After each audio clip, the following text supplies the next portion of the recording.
Assalamualaikum warahmatullahi wabarakatuh. Sana BTV berjumpa kembali bersama saya Ricky Amelia dalam Obat Obrolan Kesehatan. Dan untuk episode kali ini kita akan berbincang-bincang ini mengenai bank sampah. Nah, apa itu bank sampah? Ini kita akan berbincang-bincang dengan tamu saya ya. Ada narasumber istimewa saya ini sudah bersama saya, ada Bapak Afrianto MKes DPH yang merupakan Ketua Bidang Riset dan Pengembangan Teknologi Kesmas Ikatan Ahli Kesehatan Masyarakat ataupun IAKMI Pemda Bengkulu. Kita sapa terlebih dahulu Bapak.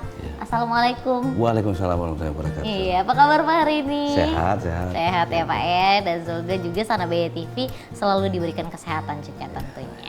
Nah Pak, ini kita tadi sudah disebutkan Pak di awal, kita akan berbincang-bincang mengenai bank sampah. Nah ini mungkin Sana BTV juga masih bingung Pak, bank sampah tuh apa sih sebenarnya Pak? Oke, ya kalau menurut pengertian secara umum, kalau bank sampah itu kan secara umumnya itu konsep pengumpulan sampah kering dan dipilah secara dan memiliki manajemen yang layaknya perbankan, tapi yang ditabung bukan uang melainkan sampah. Warga yang menabung yang juga disebut sebagai nasabah memiliki buku tabungan. Oh, seperti ada buku itu. tabungannya Ya, ada buku juga. tabungannya. Pak, berarti bank sampah ini sebenarnya program dari mana sih Pak? Sebenarnya program bank sampah ini kalau yang lagi tren ini kan itu sekarang ini kan Merdeka Sampah ya. Merdeka Sampah yang dicanangkan oleh Wali Kota untuk tahun 2021 ini, Dari 2022 kemarin. Merdeka Sampah atau ya banyak program tentang sampah. Nah, dalam prakteknya kegiatan Merdeka Sampah itu ya dihubungkan dengan bank sampah. Bank Ya. sampah ini dari program IAKMI atau dari pemerintah? Pemerintah. Oh, dari pemerintah juga. Pemerintah, tapi program sebenarnya bank sampah ini kan programnya sudah ada sejak lama. Itu kalau kita jalan-jalan ke Pulau Jawa itu sudah banyak bank sampah. Sudah banyak kegiatan bank sampah. Tapi mungkin di Bengkulu masih belum terlalu tren ya. Oke. Tapi kalau di Bengkulu sendiri Pak, ini mengenai bank sampah ini sendiri sudah wilayah mana saja Pak yang mungkin sudah menjalankan kegiatan ataupun program bank sampah ini?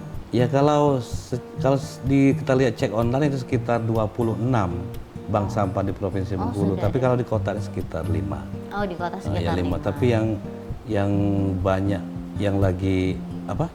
Yang maksudnya yang prosesnya yang banyak programnya itu bank sampah di daerah Kampung Melayu dan Betungan kalau salah. Oke, di daerah Kampung Melayu dan juga Betungan. Nah, berarti bank sampah ini tadi disebutkan, dijelaskan ya Pak ya, sempat di depan bahwasanya bank sampah ini sebenarnya sama kayak bank konvensional, cuman yang ditabung itu sampah, bukan uang. Dan juga ini orang ataupun nasabah yang menabungnya ini sendiri ada buku tabungannya juga. Iya, Ini gimana berarti sistemnya tuh Pak? Apa dihitung per kilo atau gimana? Ya, bank sampah secara umumnya itu kan kadang-kadang gini, kita mengartikan bank sampah itu kan lebih fokus ke kayak pemulung kayak gitu ya.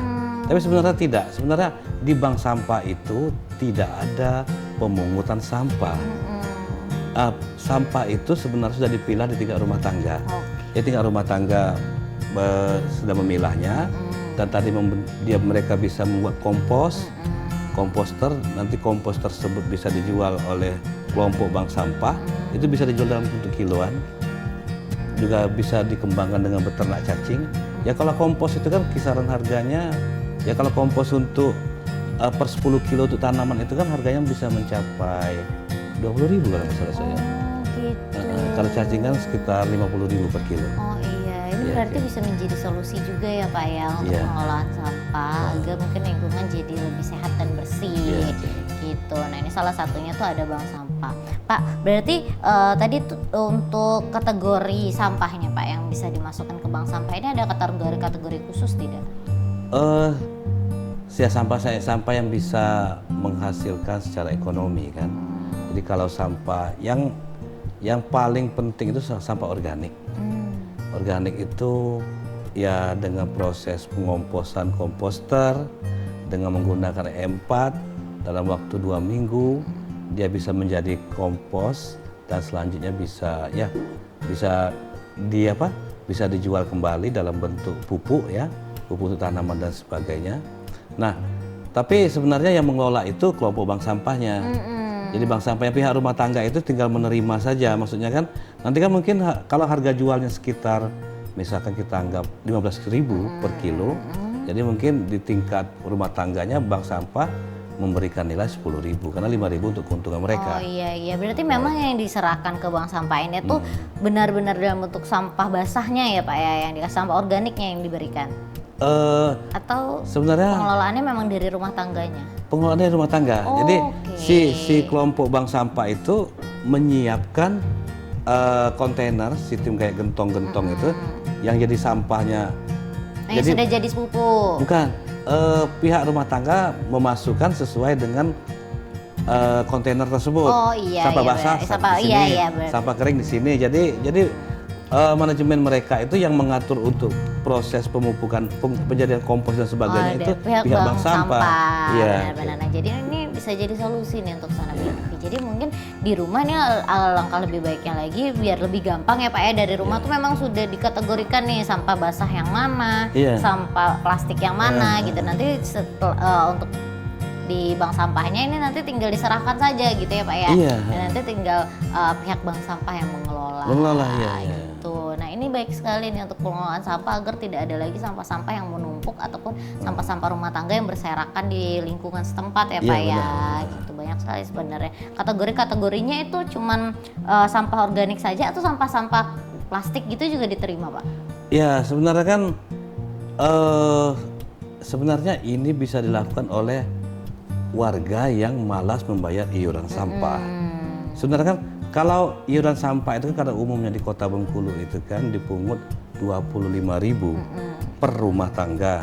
Nah, sebenarnya kalau mereka kadang-kadang mereka itu kan tidak mau membayar dan membuang sampah sembarangan. Iya. Nah, sebenarnya itu bisa jadikan alternatif bagi mereka. Jadi misalkan mereka bisa